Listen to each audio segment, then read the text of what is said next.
The desert stretched endlessly, golden under a punishing sun, and somewhere beyond that shimmering heat was the hotel everyone whispered about.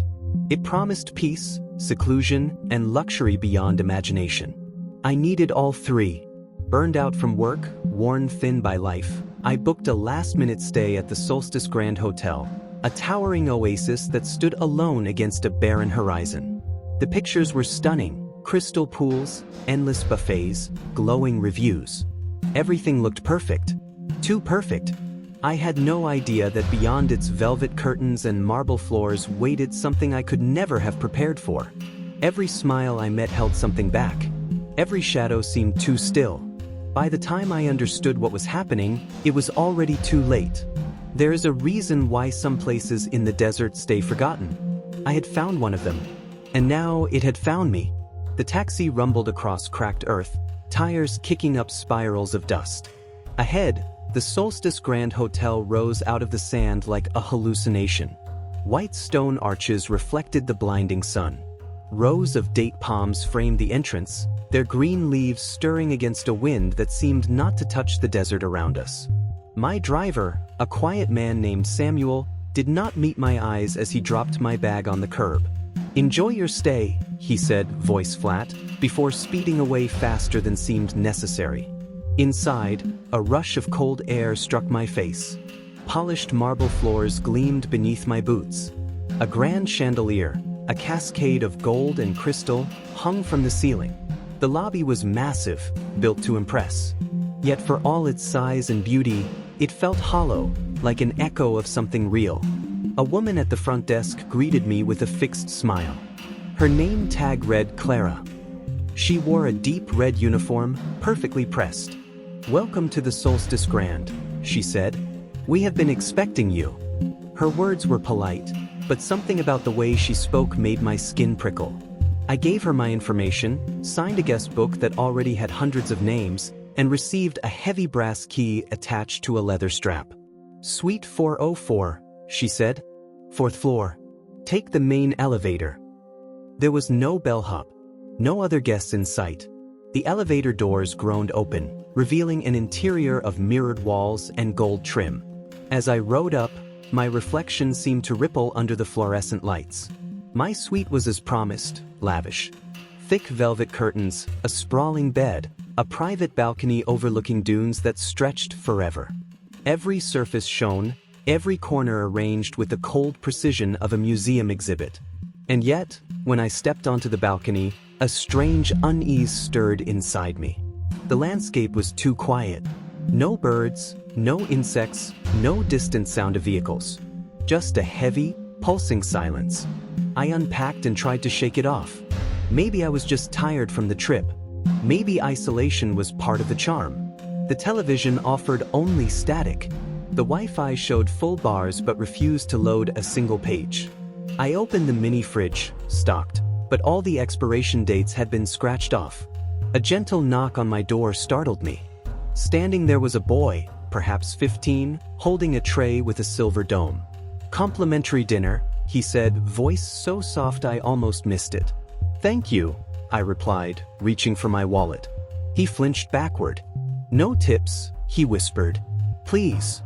Before I could ask anything more, he vanished down the hallway, moving too fast, almost gliding. I uncovered the dish. It was a perfect steak, perfectly rare. The scent made my stomach rumble, but something about the presentation, the symmetry of the sides, the gleam of the silverware, felt staged.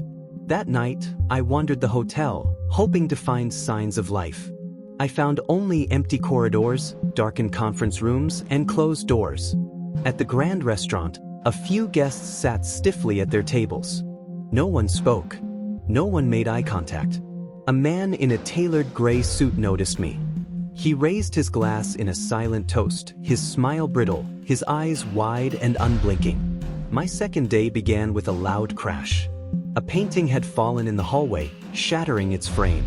Staff appeared instantly, swarming like insects, cleaning up in near silence. At breakfast, I noticed something else. All the servers were left-handed. Every single one. They moved in perfect synchrony, like dancers following choreography. The pool, once vibrant in pictures, sat still as glass. No one swam. I dipped a toe in, but the water was ice cold despite the desert heat. Later, I tried to leave the hotel grounds, but the gates were chained. A sign, newly posted, read, "Maintenance in progress." I approached Clara at the front desk. "When will the gates reopen?" I asked. "Soon," she said. Her smile never wavered. "How soon?" She blinked slowly as if calculating. "Soon enough." That evening, I explored the basement, finding an unlocked service stairwell. The lower levels of the hotel were not like the luxury above. The walls were cracked, the lights flickering. I found a laundry room filled with uniforms, all the same red and gold. Some were stained, torn, as if ripped from frantic bodies. Further down, past a heavy door marked "Staff Only," I found a massive ballroom, abandoned.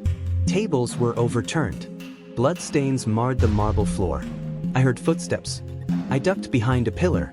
A group of staff entered, dragging something heavy wrapped in white linen. They chanted in low voices, words that seemed to warp the air around them. The cloth shifted, revealing a pale arm with a hotel bracelet still attached. I backed away slowly, heart hammering, and sprinted back to my suite. I packed in minutes. My plan was simple: find a vehicle, any vehicle, and drive until the hotel was a distant memory. When I opened my door, a crowd stood waiting. Staff, guests, even Clara. All smiling. All watching. "Where are you going?" Clara asked, voice honey-sweet. "Leaving," I said, stepping back. "But you have not completed your stay." They moved forward, slow and steady. I slammed the door and bolted it, but it shuddered under their weight. I backed toward the balcony. There was no other choice. I leapt. I hit the sand hard, the impact knocking the air from my lungs. Dazed but alive, I staggered to my feet. Lights flared behind me as the hotel roared to life. Every window ablaze, figures spilling onto the balconies, howling into the night. I ran. I ran without looking back, feet bleeding, lungs burning.